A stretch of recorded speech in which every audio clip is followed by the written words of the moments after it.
Fridge খুলে দেখি একটা প্যাকেটে মাত্র 3 পিস রুই মাছ পড়ে আছে। ও আল্লাহ, এ আমি কার মুখে দেব? তারপর ভাবতে ভাবতে ভাবলাম এই রেসিপিটি তৈরি করে নিই। এতে করে একবেলা কেন, 2 বেলা খুব ভালোভাবে চালিয়ে নেওয়া যাবে। আর মাছ পেলাম না বলে কারোর কোনো অভিযোগও থাকবে না।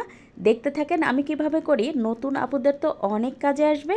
তাই ভিডিওটা কিন্তু শেয়ার করে রেখে দিতে পারেন, আর একটা লাইক দিয়ে পেজ ফলো করে পাশে থাকবেন। আজকের রান্নার জন্য আমি বেশ কয়েকটা আলু একটা প্রেসার কুকারে দিয়ে সাথে 1 কাপ পরিমাণ পানি দিয়ে খুব ভালোভাবে সিদ্ধ করে নিয়ে এই যে ম্যাশ করে নিয়েছি।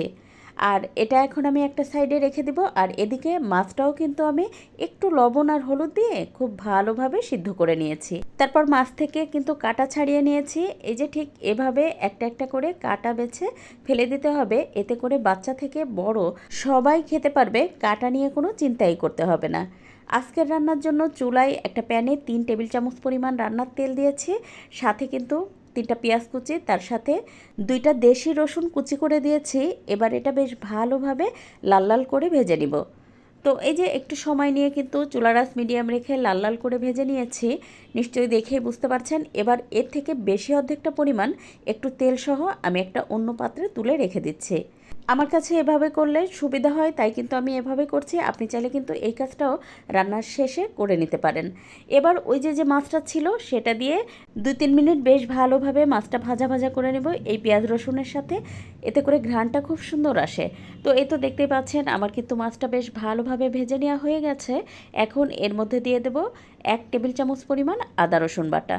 আদা রসুন দিয়েও আরও একটুখানি কষিয়ে নিয়েছি। এই পর্যায়ে দিয়ে দেবো 1 চা চামচ পরিমাণ শুকনো মরিচের গুঁড়া, 1 চা চামচ পরিমাণ হলুদ গুঁড়া, 1 চা চামচ পরিমাণ ধনে গুঁড়া, আধা চা চামচ পরিমাণ জিরা গুঁড়া। তারপর স্বাদমতো লবণ দিয়ে আরও একটু নেড়ে সব মশলার সাথে কিন্তু কষিয়ে নেব।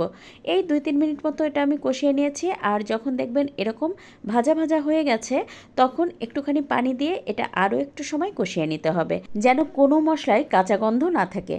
তো এই তো 3-4 মিনিট বেশ ভালোভাবে কষিয়ে নিয়েছি।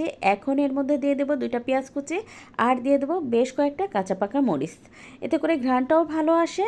তাছাড়া এই রেসিপিতে কাঁচা মরিচ, শুকনো মরিচের গুঁড়া দিয়ে যদি রান্না করা হয়, খেতে কিন্তু অপূর্ব হয়। এবার এর মধ্যে দিয়ে দেব সিদ্ধ করে রাখা আলু। আর আলুটা কিন্তু আমি বেশ খানিকটা পরিমাণ পানি দিয়ে লিকুইড করে নিয়েছি। তারপর এবার বেশ ভালোভাবে নেড়ে দেব। তারপর চুলার জাল মিডিয়াম রেখে এটা বেশ খানিকটা সময় রান্না করে নেব। আর মাঝে মধ্যে কিন্তু নেড়ে দিতে হবে, তা না হলে নিচে লেগে যাবে, খেতে কিন্তু ভালো লাগবে না। আর এটা প্রায় 15-20 মিনিট সময় নিয়ে আমি কিন্তু রান্না করে নিয়েছি। এখন এর মধ্যে 2টা কাঁচামরিচ দিয়েছি আর দিয়েছি ওই যে আগে থেকে পেঁয়াজ রসুন যেটা আমি লাল লাল করে ভেজে রেখেছিলাম, সাথে একটু তেল তুলে রেখে দিয়েছিলাম, সেটা দিয়ে দেব। আর দিয়ে দেব 1 চা চামচ পরিমাণ ভাজা জিরার গুঁড়া। এই মশলাগুলো দেওয়ার চেষ্টা করবেন, এতে করে কিন্তু অনেক ভালো আসে। আর এটা কিন্তু অবশ্যই একটু সময় নিয়ে রান্না করবেন, তা না হলে কিন্তু খেতে ভালো লাগবে না। আর দেখতে পাচ্ছেন আমি তো বেশ খানিকটা ঘন করে এটা নামিয়ে নিচ্ছি। নামানোর আগে একটুখানি ধনেপাতা কুচি দিয়ে দেব। আচ্ছা, আমি কিন্তু আমার মতো করে এই রেসিপিটি করেছি, তাই আপনাদের সাথে শেয়ার করলাম। আর এই তো আমি আমার পছন্দ মতো ঘনত্ব করে এটা নামিয়ে নিয়েছি। আপনিও চাইলে কিন্তু একবার এভাবে ট্রাই করতে পারেন, খেতে অনেক ভালো হয়েছিল।